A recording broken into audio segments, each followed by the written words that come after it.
one quick little thing that has bothered me so much, and I finally found a way to articulate it.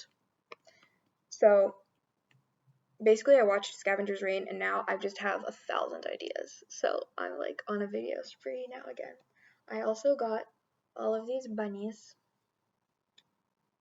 because when you have a dissociative disorder, you have literal inner child.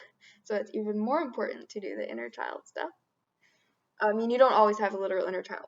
Many do, or several. I am one of them. But anyway. So these are from the shop Plushy Dreadfuls, and I'm not sponsored by them. I wish I was sponsored by them. That would be fun. Maybe someday I will be sponsored by someone. I wonder if that's going to happen. I don't know. This channel is a very casual thing. It's more for me to get my ideas out, and I rewatch my own videos. But maybe one of these days I'm going to get a decent camera and get a decent microphone and write a book. That'd be crazy. But at any rate, I will freely offer, I will freely, spread the Fleshy Dreadfuls knowledge because they're very beautiful and very soft. And these particular little guys are based on the 7 deadly sins. So you have sloth, who is not a sloth. It's a bunny, but yeah, sloth. And lust, and then pride is a little bat. Why is pride a bat? I don't know. I guess he's like a little vampire guy. And then wrath, and then envy, and greed. Don't know what this hat is about. Is it like a pilgrim hat? Because pilgrims are not generally considered to be. And then gluttony. Baby. And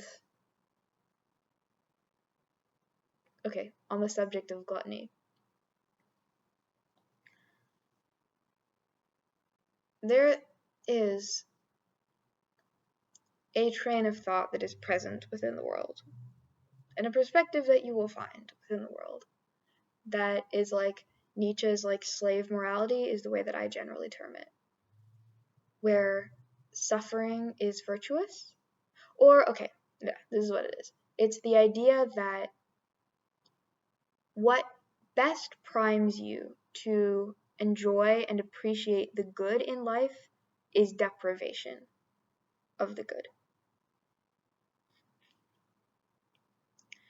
So when somebody has all of their needs met plus some comforts and luxuries, one might default to thinking they are ungrateful and cannot properly appreciate what they have, and they should be sent to an environment where it's worse and where they have to scrounge for everything. And then when they come back, they'll be properly grateful for their luxuries. And if we follow this to its rational conclusion, maybe they shouldn't come back at all, because that will make them so grateful for every little bit of food they get and every little bit of, maybe cold shower that they have, etc. But it's just the idea and the assumption that if you have enough, you'll become ungrateful and unappreciative, and deprivation would prime you to properly enjoy life. As someone who was deprived of love for the first 20 years of my life, I have not been primed to appreciate love. I have in fact been so dissociated from the very concept that the parts of me that were meant to receive and give it atrophied away and had to be like, basically I wasn't primed. So in my experience, this principle is not true. The things that I was chronically deprived of are things that I have a lot of trouble receiving, and things that even when I am given them cause me pain because I don't know how to receive them. And a very simple and not so controversial analogy for this is food. So somebody might say, well, if you have enough food to eat and good food to eat every day, then you will become like, gluttonous, and you will that the logic of, if this assumption is true, then the logic would go, yeah, if you have enough food and you have good food and comfortable food to eat, you'll become gluttonous and you won't appreciate the food. Somebody can make you a whole beautiful meal and you'll be like, yeah, okay, it's another meal, and I eat it. And there is superficial evidence for this, because sometimes you do, have a good, beautiful meal and you just eat it like another meal. So there's superficial evidence for this kind of assumption. But then let's say, okay, so we should deprive you of food and starve you, and then you'll be primed to appreciate a good meal. If you starve somebody, are they primed to appreciate a good meal? No.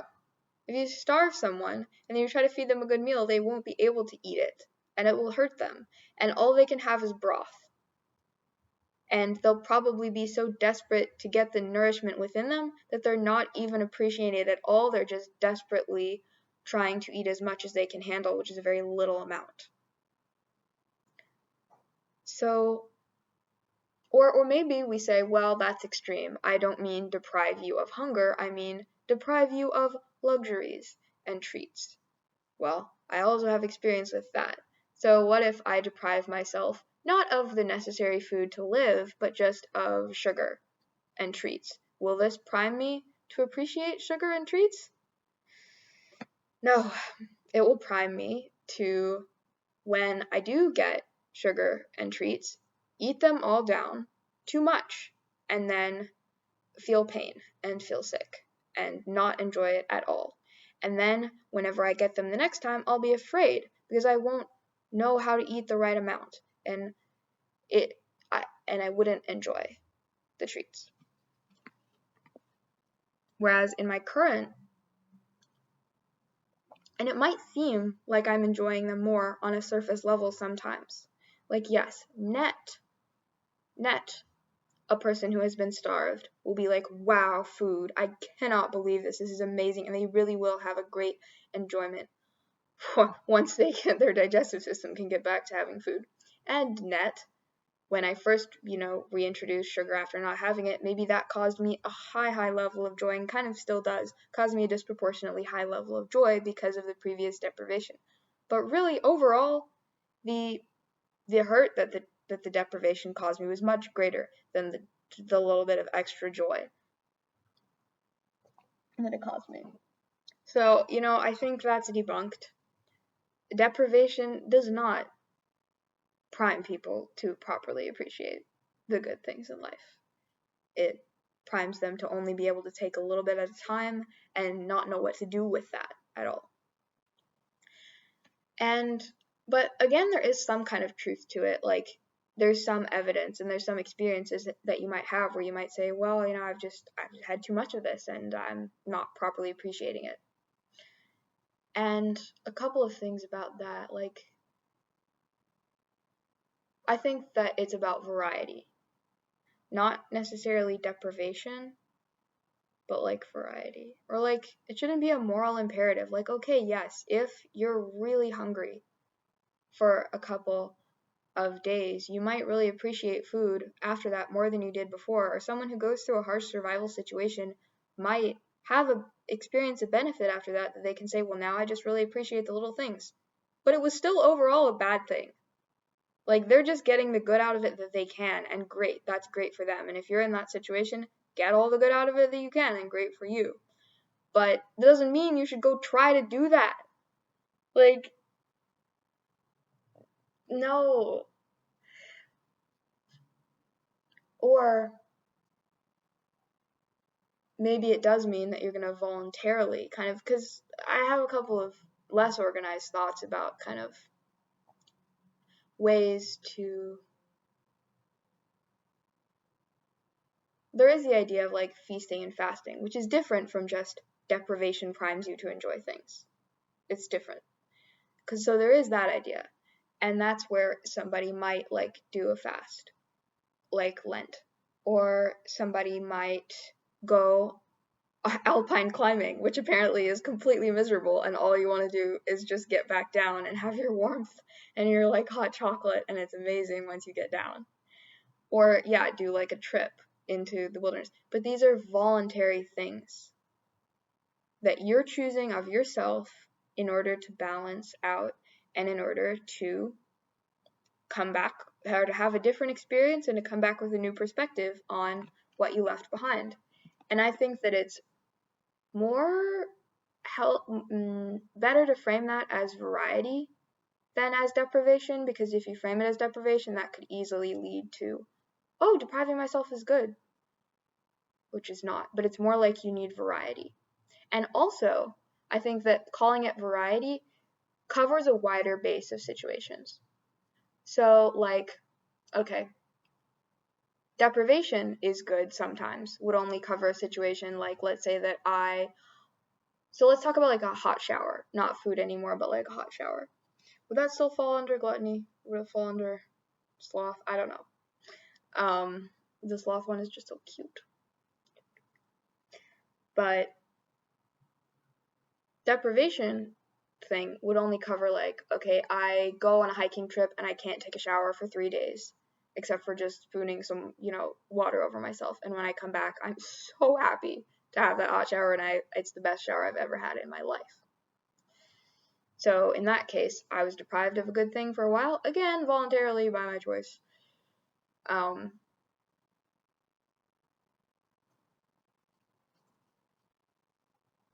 then I've come back to it and I'm able to appreciate it. But also, I enjoy a hot shower anyway. Just every day it continues to be enjoyable, even though I've had one. There's been maybe 2 weeks total in my life where I haven't had access to hot water. So that's 20 years of consistent hot water, and I still love it. It's still great. Not because it's about variety. Like in the day, you are out and about, you're dry, hopefully. You're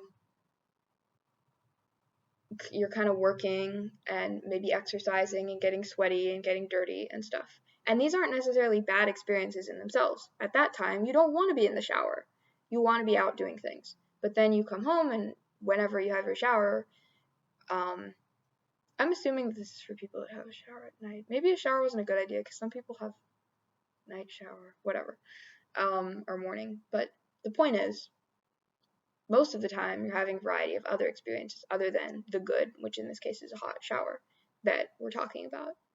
But then once you've had sufficient other experiences, then that primes you to then enjoy having a hot shower because it's different. And it's a balance of both. And I wouldn't necessarily say that, and this doesn't really, I don't think this fits into the deprivation thing, because like going out and about in the day, I don't think you could best describe that as not showering or like being deprived of a shower. It's like it's not that I'm deprived of it or that I'm denying myself the shower so that I can appreciate it when I get it. It's just I'm doing other positive things. So that when it's time, then I can appreciate the other positive thing.